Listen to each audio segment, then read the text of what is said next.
They got me. I gotta say they got me. They got me because they hit me with 4 back-to-back performance-based questions. I was like, is this how the if this is how the questions is gonna go, I'm not gonna make it.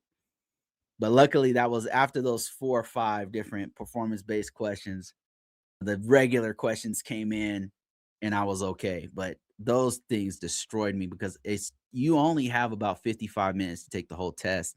And those performance-based questions are like 3 or 4 questions in one, and they're like have a layout of a network or something like that, and you have to answer where the security features go or something like that. So it's actually 4 or 5 different questions on one. So they destroyed me, man. They sucked the life out of me and they humbled me. I was like, damn, okay, I really need to tighten up my game because they got me on those. I think I would say I got them right, but I spent so much time. I got most of them, I should say, but I spent so much time on those